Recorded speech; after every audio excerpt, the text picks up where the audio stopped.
time to get geeked up.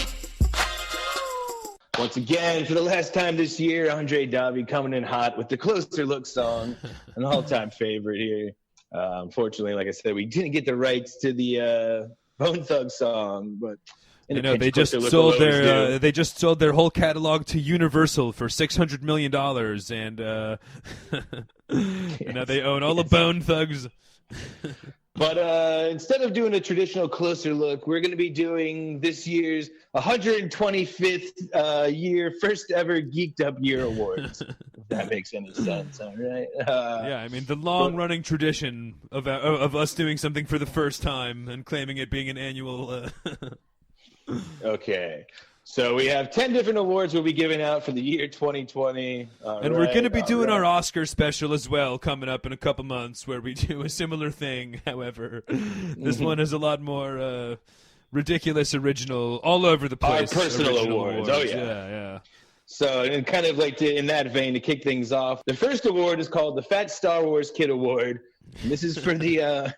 best viral people out there during 2020. Yeah, of course, for the biggest internet sensation of 2020, the illustrious Fat Star Wars Kid Award.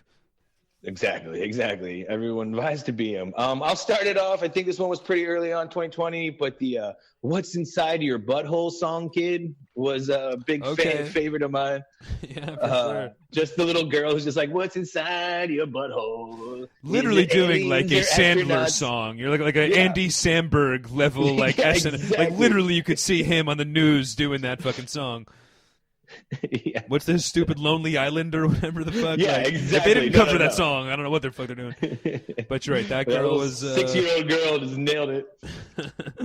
One of my faves was definitely boneless chicken wing guy from Nebraska. That guy, dude. That hilarious dude that like literally went to state Congress in the middle of a pandemic and pitched to get like with a full on like, you know, our children are going to be confused about the fucking friendliness of these like all sorts of fucking a full on speech as to get boneless chicken wings off the menu to like retitled as like tasty nuggets or whatever the fuck.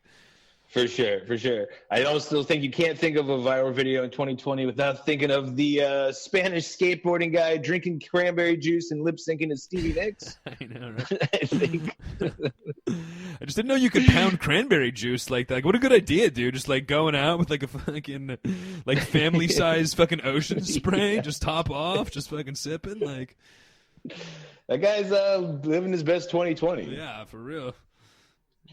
But of course, I think the winner of the first ever Fat Star Wars Kid Award has to go to the Geeked Up boys themselves, Devin and Liam. And some would say the original Fat Star Wars kids, because I'm sure when we were 12, we were doing the same shit, so fuck you, little bastard. But yeah, I used to walk around the Proton Pack, all right? But I think it's for all the great Zoom content we put out this year. I was going to say 10 weeks strong of an internet sensation that was the Geeked Up Zoom Friday nights, as well as some trivia nights along the way and lots of fun. That's pretty much it. But a lot of fun on Zoom. So winning the first award, I mean, we might sweep these like the Oscars. Hopefully, Devin and Liam don't win every one, but you guys have listened to the show before. No, we promise we won't win everyone. But for our second award, somebody else might, however. But speaking of Zoom, I got some geeked up ones because we can do the next award is the Here Comes the Zoom Award. All I want to do is a Zoom. The nominations are people who are standing out in our Friday night Zoom rooms or our trivia nights. Okay, I say speaking of our Friday night Zoom, some of our favorite Zoom moments. I'll say, as I said, trivia. Ross controversially winning the first trivia night we did. Okay, yes. Is a nomination. In a hilarious, controversial fashion, with Ross getting, with there being two potential, depending on what search engine you use, going to get a different answer. Yeah.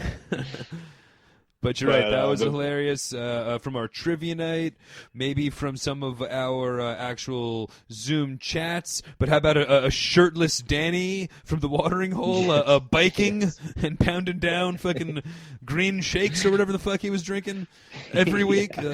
I think there was actually a time where Danny was like getting into the shower too. It was like, all right. Yeah, there's definitely like a Danny in a towel, fucking Zoom screen going on. I would say in equal ridiculousness, always relying on a good old Shizon showing up blacked out for the old Zoom rooms. Yes, a blacked out Shizon was always. I mean, honestly, in all honesty, huge shout out to Shizon and as well as Accountant Mike. As well, who were, I would say, probably both perfect attendance records from Absolutely. the Friday Zooms, as well, I think, even the trivia nights. But both of them, like a lot of other strong faces, your Franleys, your Nettas, maybe, some of your people. Of course, the drunken Irish girls. I guess they get their own shout-out for a major I think we highlight. refer to them as the Benny Big Balls girls. Okay, yes, of course, Benny's Big Balls and the Irish girls having fun every week. But definitely, out of all the great faces, Shizon and Mike, I'd say perfect attendance records. Mm-hmm. Very true. Very true. We also have another award to go to Chad for winning the Halloween special. I would say in that same vein, during the Halloween special, Ron showed up in a whoopee cushion costume. Okay, of course, yes. Ron in his whoopee cushion costume. But I think the winner would have to go to, though, coming in while we were talking the subject of Netflix and chill ice cream, Yoon coming in hot, of course, with the pint of Ben & Jerry's Netflix and chill ice cream. Yes. Yoon having it literally with the ice cream on the freezer, on ice. But I think that, like, because me and you had just recorded and talked about it that day, so we hadn't even, like, released the episode yet. And it was something that we had, like, just heard about. And Yoon was sitting there fucking eating it already, like. But, yeah, the exclusive Netflix and chat ice cream, which is, of course, a popcorn-flavored ice cream with Butterfinger Crunch bits. Or, no, wait, that was ours. In a perfect world. Yeah, in a perfect world. I forgot what those fucking idiots Ben & Jerry's decided to do, but they gave you... peanut butter. Oh, yeah, that's right, peanut butter. And it sounded delicious as well. But Yoon said, what, a little too peanut buttery? Was that Yoon's Too review? peanut buttery. Too peanut buttery. You heard it from Yoon, who's a major foodie, as we talked. But as we talked about on Geeked Up. But, yeah, that was definitely, I'd say, the ultimate highlight of our Geeked Up Zoom Awards goes to Yoon and the Netflix and chill ice cream. So here comes, congrats Yoon for winning the Here Comes the Zoom And I guess Award. another special big shout out to Ron, a close second for his whoopee cushion, but as well Boston Ron for his contributions to the Zoom. Just participation. Yeah, you can always count on a shirt getting pulled up when Ron's on the camera. Yeah, for sure. It's between Ron and Shizon, I never use that mute button so much. But the winner still goes to Yoon, so thanks Correct. to your loyal work. But Yoon had the ice cream, yes, and that's fucking a prop always wins. Bringing us along though to our third award, which would be the Deuces Indeed Award. This award goes to our best guest of 2020 on the show. Deuces. Of course, So, Andre Davi, always a nomination. Yeah. But we made a lot of new friends, new people on the show this year, and I would say the nomination would go to the Goots, Ray Goots himself, for being our Halloween expert on our Bronx vs. Vampires episode, I want to say. Yeah, I think he kind of just kicked off our Halloween shenanigans anyway. I think it was the Bronx vs. Vampires episode, though. But yeah, of course, he was running the haunted house comedy, literally doing a fucking comedy show in his backyard with the haunted house attached to, like, his living room. And hope you don't get murdered. Hope that fucking 8 other public civilians show up in their strength in numbers because... But yeah, he wore like a horror shirt, 60-day epic Halloween guest from the Goots. Absolutely. Of course, another new friend on the show was our friend Netta Ronner, host of the Netta Raw podcast, but she was on as our Euro expert for our Eurovision episode of Netflix and Chat. Yes, as our Scandinavian expert. And then, of course, we had writer and director of Timing, Alex Anderson, was on one of our episodes. New friend of the show. Where, with the great movie, one of the hot indie films of the year, as per the Geeked Up list. And not the only bold claim about the movie that the Geeked Up Boys made, because also dubbing it the best stand-up comedy movie ever made in what could have been a Fat Star Wars Kid nomination for Internet Sensation for the YouTube trailer for that fucking movie. With the Geeked Up Boys quote at leading off the show, so... Absolutely.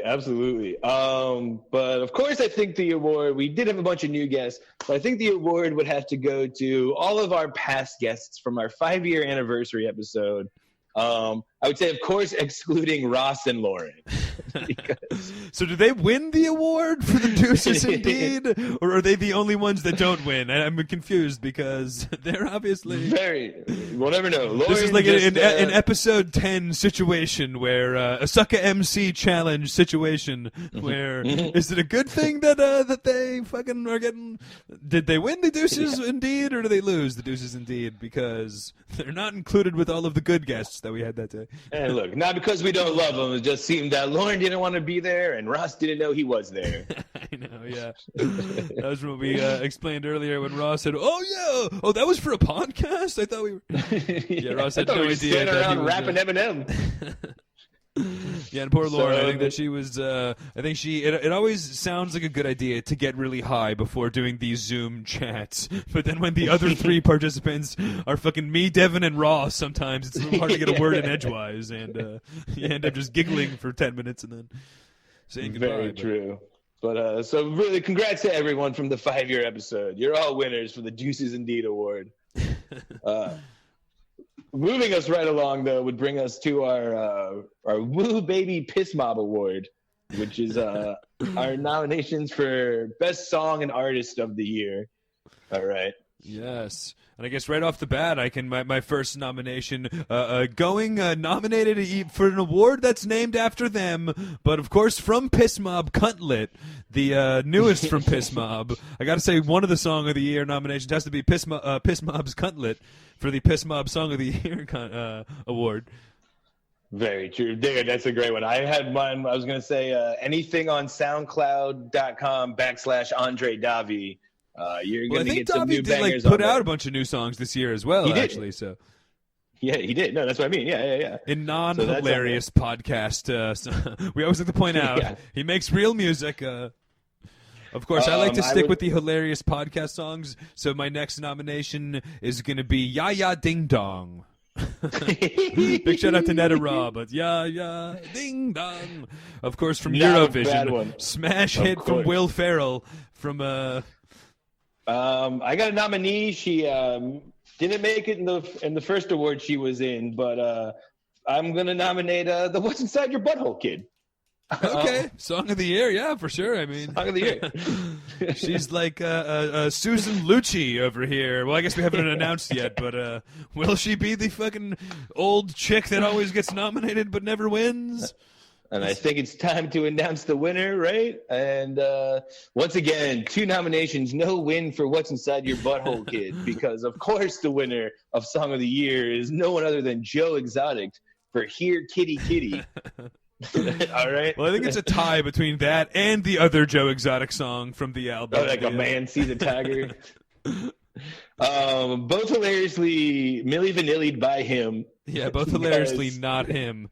But both my theory, Toothless Redneck was the beauty of the voice behind that beauty, but lyrics by Joe Exotic, much like the Geeked Up Boys. Yeah, right. Which I guess is all that really matters. But so yeah, Joe Exotic wins the Woo Baby Piss Mob Award. Definitely. Congratulations. I guess that'll bring us to another geeked up thing, which would be our favorite Netflix and chat movie of the year we watched this year. All right. Okay, our favorite Netflix and chat of the year. Of course. And we got some pretty crazy ones. I'll start it off with of course, fresh on the heels of Halloween, I want to nominate Hubie Halloween. I mean, that's definitely it wins the award for most Sandler voices, which somehow there's a lot of Sandler voices on these podcasts. No matter what we're watching, somehow we do a lot of Sandler voices. But yet Hubie Halloween has even more than the most. So No, that was Correct. a hilarious one. I'd say for me, maybe the most hilarious, however, was Project Power, because it wasn't supposed to be funny. But that was one of those that really felt like an original Netflix and chat dating all the way back to last year when we started the show. But when we would pick movies intentionally that were, bad movies, obscure movies that were supposed to be bad, and it was a lot of like the unintentional comedy was supposed to be the point. This was when then we stopped doing that. This was one of those. We decided to choose just good movies, and then this turned out to be the fucking shittiest and bad and worst of them all. I don't know. I mean, we also had Spencer Confidential in there, pal. So, and then of course the Hater, which felt very relevant in the times we were living in right now. Plus, that features the epic heated confrontation, the heated debate between me and you about. I forget what it was about. Yes. Our Twitter, what we do with the internet now. One of my favorites, though, is because of my epic intro to the episode. But Dolomite is my name. Yes. I mean, potentially my favorite fucking. Of the movies of the entire year, to be honest, because we left that off. We didn't really mention any of the Netflix and chat movies much in our list, but yeah, definitely Dolomite was a killer movie. The Five Bloods. Five Bloods, exactly, killer movie. But I think we should announce the winner, and of course, it's like we said earlier. This guy's going to be sweeping. This guy might be the Geeked Up Boys because, like we said, the first binge thing everyone did at the beginning of this crazy pandemic was we all watched Tiger King, baby. Oh yeah, the sensation that was Tiger King definitely really helped kick us off helped keep us inside for those first couple weeks of coronavirus, but really was, just like one of the most epic specials in terms of unintentional comedy, intentional comedy, like intrigue, excitement, fucking rednecks, like it had it all. And Yeah, it was like an SNL episode meets a true crime podcast. It was insane, dude. It was absolutely amazing. So Tiger King. And the episode itself was real fun. I think it was it a two-parter? But I think it was a two-parter. For me personally, I guess I had binge watched the entire thing, literally leading up until our recording episode. I watched the last two episodes fucking right before hopping on. So it was just for me, I had 48 hours just in pretty much in fucking Oklahoma or wherever the hell the zoo was. You know what I mean? Yes. Just 48 hours in the tiger cage, so to speak. So it was just a fun, just whole fucking inundation of the situation. Mm-hmm. Absolutely. And I guess that was a crazy moment, which would bring us to our next award, the craziest moments / revelations of 2020. Of course, I mean, not really. It's going to be a light list for this one because not really anything too nutty happened this year. That's for sure. Yeah, I mean, I'll say maybe to kick it off, COVID itself was a pretty crazy moment of 2020. Yeah, that was, I forgot about the COVID, the Black Lives Matter protests shutting down parts of all over the country, Manhattan here especially. The fucking president tear gassing citizens outside the White House was definitely as crazy of a situation, as crazy of a image as you can possibly imagine. That I would say the still ongoing the election shenanigans is how I have it written down. Election shenanigans. Yep.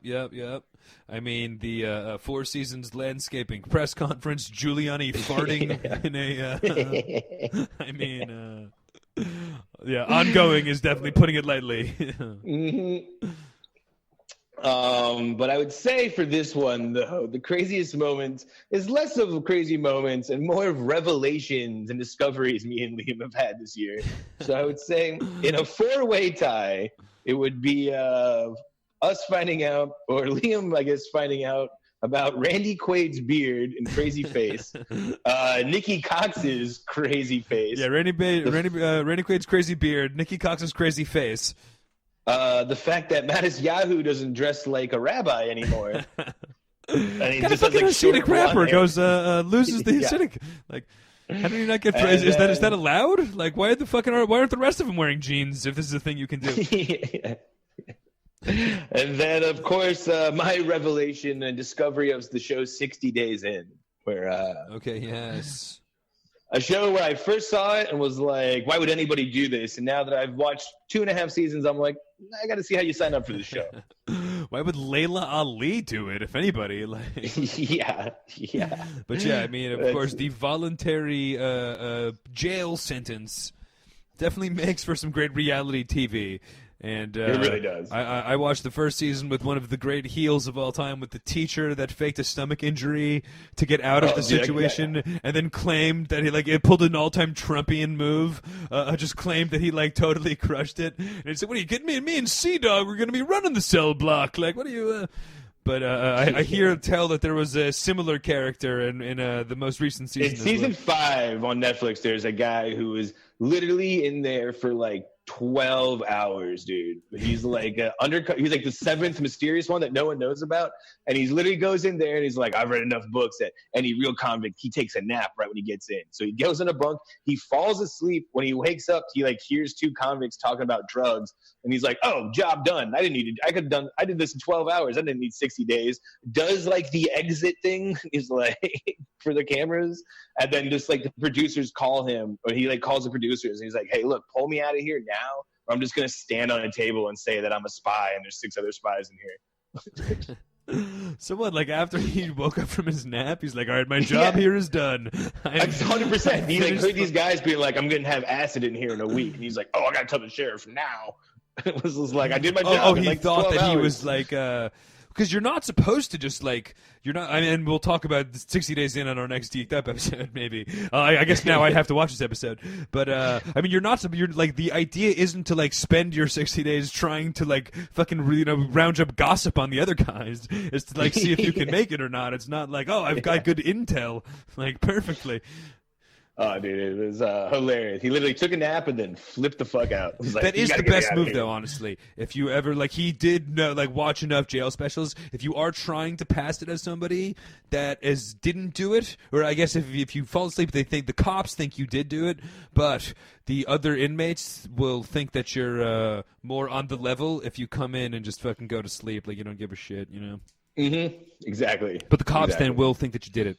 That's a major tell, where the cops always look for the most relaxed fucking suspect is always the one that they know did it. If the guy comes in and takes a nap, he's like, all right, dude, he knows he's caught. It's fucking done. Might as well just get comfy. Yep. Make the most of it. So 4-way win for that one. Congrats to Nikki Cobb. Long time since Randy Quaid's won anything, I'm sure. So congrats to him. Bring us to our next award, which would be the Mel Gibson Career Suicide of the Year Awards. I mean, I guess starting much like Piss Mob, nominated for a category that's named after him. But can I kick it off with Mel Gibson's latest rant? I mean, didn't he go on another fucking what was this one about? Homos and AIDS or something? Gay people and Jewish people. Okay, of course, back to the Jews. He sticks with the classics. You know what I mean? He knows what works for him. I know, he knows what we like. He goes, but this was another just I mean, and again, who's shocked on the set of when Mel Gibson goes on a homophobic rant on set? That's one of those man, how did we not see this coming? You know. For sure, absolutely. It's the grizzly man getting eaten by a fucking grizzly bear in Alaska. You know, just man, I really should have. The irony is almost too perfect in this situation. I would say a funny one that's kind of recent now too, much like Christian Bale, but there's that audio recording of Tom Cruise yelling at the crew on set for not following COVID rules, which is a fair enough point. But he's like, "Yo, I'll be fucking fine," blah blah blah. But if you know anything, me and Liam have friends in the film industry, and if you know people that work on crews, on sets, they're not artsy people. They're basically construction workers, right? So these fucking guys are getting yelled at by this 5'2" fucking dude. There's guys yeah, exactly. They're probably Jesus Christ, shut the fuck up. And most of them have quit. And now, most of them are dude, we quit. fucking Tom Cruise.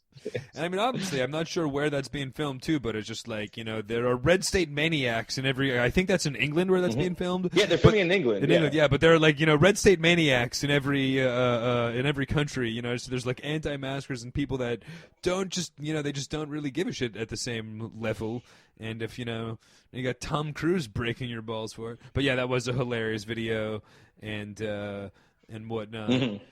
I guess maybe career suicide, but tough year for Ellen. Finally, the world finding out what a bitch Ellen is, which made me very much to my delight. Everybody finally turning heel on Ellen. I totally agree with that, and I'm very happy to see that. I would also say kind of another crazy one though, but have you ever seen any? This could have been the viral videos too, but any of these Britney Spears videos where she just seems like a brainwashed maniac, like pleading for help. Like it's just her walking around like all like pilled out and like crazy looking, and it's fucking still hilarious. Didn't she win like the 2013 and the 2013 through 2017 fucking Celebrity Meltdown Award that, here on the show? I think they're trying to push that like her dad has her hostage, like he owns all of like the rights to her. So it's. I mean that's been going on for a while though. Anyway, the same thing with her dad is fucking. But now she's putting out videos. I guess, speaking of like Britney, an old familiar for his for yet another career suicide year for Kanye, for his presidential election running off the rails, and then him running off the rails, like bashing Harriet Tubman and fucking claiming $1 million for all people with babies and all of the nuttiness that was Kanye. His Twitter account in general. Another great one. This kind of just. It seems like it would fit the right kind of in the Mel Gibson line of things. But Kyle Larson is a NASCAR driver, and they did like this online like video game charity event where they were like playing NASCAR on like Xbox Live. And in the audio, you can hear Kyle Larson like, "Can you guys hear me? You're all a bunch of dumb," and then says the N-word. And then some other driver is like, "Dude, you're broadcasting live. We can all hear you." He's like, fuck. Yeah. This is going out live on Twitch right now, you do. Yeah, you dumb That's fuck. a good way to test the mic, though. N-words, 1 2 1 2. N-words, 1 2 1 2. Yeah. I mean, he's probably just treating it like a regular NASCAR like radio frequency. I bet there's not a lot of N-words getting dropped on the online NASCAR game fucking circuit. The dudes that are playing NASCAR online from various parts of Alabama. I'm sure like I meant more like the regular radio frequency, like at NASCAR. Like. Oh, this is on like the actual NASCAR thing? This wasn't the... This was like a video game, but it was all NASCAR drivers like driving the cars. Oh, I see. It was one of those. Yeah, Yeah.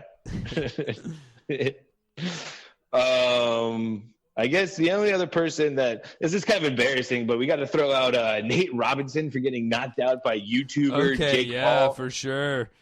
Definite career suicide in the athletic respect category. Like, there's no way. Like, literally, all of the great dunks and athletic achievements that he pulled off as like an NBA superstar at 5'8" or whatever, out the window to getting knocked out by a YouTube douche. I would agree, and I guess we could say though the winner, I think, of this one would have to be.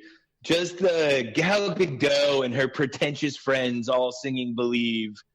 Oh, I'm sorry, all singing "Imagine" by John Lennon in one of the most cringeworthy displays of 2020. Yeah, Gal Gadot and all the dopes that were in said video. But the best thing about that video too was like how quickly the entire world turned on it. Like there was not like 1 minute of anybody holding that with any fucking genuine. Oh, here we go. Yeah, my Alexa just started playing it, dude. Oh, hilarious. That wasn't even you? No, that was the terrifying world we live in. But how do you want to say? Big congrats. But you get the Mel Gibson Career Suicide Award, Gal Gadot. For, bringing us to, which I think is another category which I think she gets to fall into, is also our Villains of Corona 2020 award. Villains of the Year? Correct. Super Villains of the Year award? This kind of goes to the worst person of the year, and I want to kick it off again Another double nominee, but Gal Gadot and the dope singing Imagine, I think. I mean, we all turned on him pretty quick. I'll definitely. Yeah. Oh, man. I mean, there were a couple of the more traditional great heels of the year, but like the Machine Gun Couple and, of course, the various Karens. Pick your favorite Karen. I guess I'm still going OG Central Park Karen. Central Park Karen is definitely one of the villains of the year. Some other ones that fell in our other categories, but obviously, the obvious one, Trump, of course. But then you got Kanye West, Ellen DeGeneres. I would say are both villains. Okay, yeah, definitely Ellen anyway. I would say any anti-maskers, which I guess I'm nominating the whole state of Florida, and Ron DeSantis is I was going to say villain. DeSantis and the shady mayor of Vegas definitely get their names in the nomination pool. What about the we covered him very early on in quarantine, but the country music star concert guy, who was like in the height of quarantine was just like, I'm throwing a whole concert. Yeah. He would just pot up. How about Rudy? How about two from the sports world? But Rudy Gobert kicking this whole thing off before there was a lockdown, mocking the potential of the situation, touching all the microphones, and then being the first player to come down with coronavirus and having the entire season get canceled, like literally because he came down with it. You know, it's of course not doesn't he his win fault, the funniest person? Doesn't he win the funniest person of the year though? Like, I mean, I think the funniest person might go to ex-Met Justin Turner, who came down with coronavirus, like in the or you know, they had his confirmed case acknowledged in like the 9th inning of the World Series, and then after his team won, went out and celebrated anyway, despite knowing that he had coronavirus. Was out there like literally taking maskless pictures with fucking teammates and shit. That's a good one, dude. I would also say, though, I think the winner of the Corona villains of the year, though, are also two funny guys. I'm talking about you and me, of course, for watching the movie Cuties and then doing a review about it. I mean, are we officially villains for? I mean, we're in villain territory. It doesn't necessarily make us creeps because we watched the. No, I guess you're right though. Anybody that perpetuated Cuties coming on in the world, and especially me because I like ranked them and I did a fuck, marry, kill based on them. So I guess I'm a. I guess I definitely can't sing fucking too much sympathy over here. But good call. I'd say anybody involved in the filming as well, though. Okay, I'm not. If we're going down, we're taking down somebody with us. Okay. Any male above the age of 14 that liked the movie is yeah, for sure. Also a villain. Anyone was like, "Oh, it was great." I don't know what anyone's talking about. So controversial award there to me and Liam. And I guess speaking of controversial awards, would be our next category, which would be the Peter Dinklage Short Award. the best short of the year. All right, the Peter Dinklage Short of the Year award goes. I guess a couple good nominations for this one, but the most recently the Trey Anastasio Beacon Jams short documentary about that amazing run that he did in the crowdless Beacon Theater on like 8 straight Fridays, and then a really cool YouTube documentary based on that is going on. Short film of the year. Okay, I got you. I was kind of say too, we already talked about it, but that big comedy special, that viral thing that was at the beginning, everyone's short, like little 15 minutes bit or interview they did are all nominees for the Peter Dinklage Short Award to me. Yeah, any like anything on a webcast, any individual bit on a webcast. Mm-hmm. All right. I'll take it. What about you could say that last Chappelle special that came out on Netflix, it was only 23 minutes long. Okay, yeah, I would consider that a short, definitely 8:46. Yeah, absolutely. Yeah, for sure. I think it was like under 20 minutes, and also not really a comedy special, but definitely a Chappelle special, and definitely worth watching, especially at the time. For sure, and I would even say under normal circumstances too, that would be the winner of this award. But out of left field came something we didn't know what we needed. Didn't know what we wanted, but it turns out we needed. And of course, I'm talking about the winner of this year's award would be the 15-minute short film called Recipe of Seduction, Mario Lopez, of course, playing Colonel Sanders. A sleeveless Mario Lopez as Colonel Sanders. Dude, amazing. So, yeah, congratulations on the Peter Dinklage Short of the Year. Yeah, big year for Mario Lopez. Accepting this award is a sleeveless Mario Lopez. Is a sleeveless Screech. We couldn't get Mario Lopez, but we have a sleeveless Screech accepting the award. The award. and the cashier at Popeyes is couldn't get a KFC guy. And then, of course, I would say to round this all out, the final award, the Geeked Up Man of the Year. This is for the standout person of the year.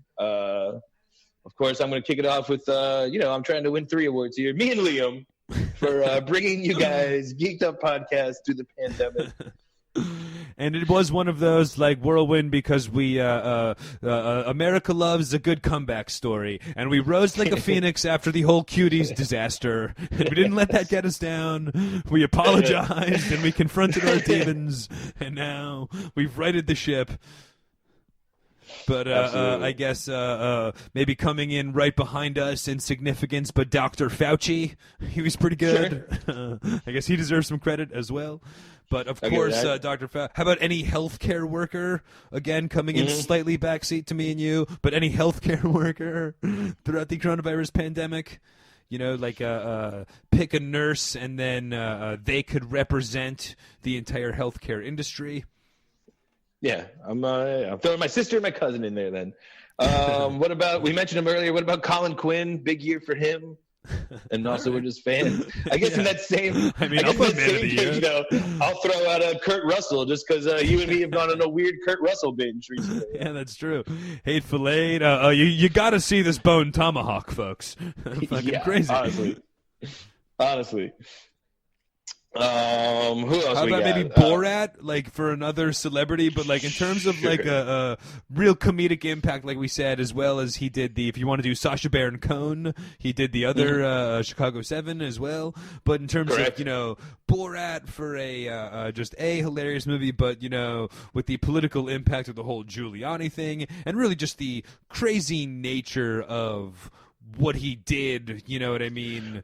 Like the that and just like character and commitment and all that kind of shit. 100%. And being able to pull that off for like a second time too, like that's one of those things where you're just like, all right, this is never gonna work. Like it was funny the first time, but the joke's got to be over. And no, just come back and like own it. For sure. But I think I'd have to say maybe how about like much like picking your sister and cousin representing all the healthcare workers, but maybe George Floyd being the face of the Black Lives Matter movement, or if you want to pick a representative of that being really the man of the the person of the year. Or somebody, maybe the other Geeked Up boys can represent just they can be the face of the Black Lives Matter movement here on the Geeked Up podcast. A lot of good nominees for this one, you know what I mean? Very people less deserving, like you and me, and very deserving of this great award. Politicians: Biden, Kamala Harris, first African American, first female vice president nomination, first African American vice president nomination. Maybe AOC, political, tiger with a great future in America. Well, that's a great point, man, because you did say the word tiger, and it's not AOC. But the winner of this award is the man that's really sweeped up the Geeked Up Awards, and that's going to be, of course, the man of the year is Joe Exotic, because without that psychopath, we would never have gotten Tiger King or the documentary. Yeah, I mean that really was the If there was a bigger highlight of 2020 than Tiger King and the shenanigans of Joe Exotic. Fucking eat your heart out, Kamala Harris, because a toothless husband, shirtless husband, far more hilarious than Biden as a running partner. All right, so sorry, my cousin and sister who have been out there in the front lines. Joe Exotic is a pretty funny guy, dude.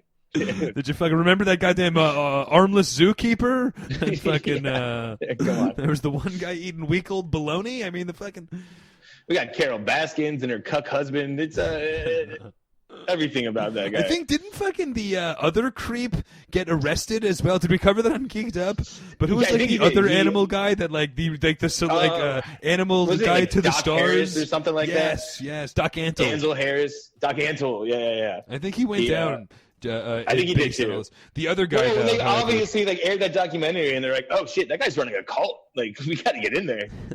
Honestly, that has happened a couple times in 2020. Really, since the R. Kelly documentary. I don't know if that was 2020 or last year, but that literally, like, they fucking broke that. Like, they like went in with with the law went in as a response to that. And then this year we saw the Patton Oswalt whole story where a lot of the that case was kind of solved due to popularity and interest and stuff and awareness being raised about it. So we've seen a lot of that, really.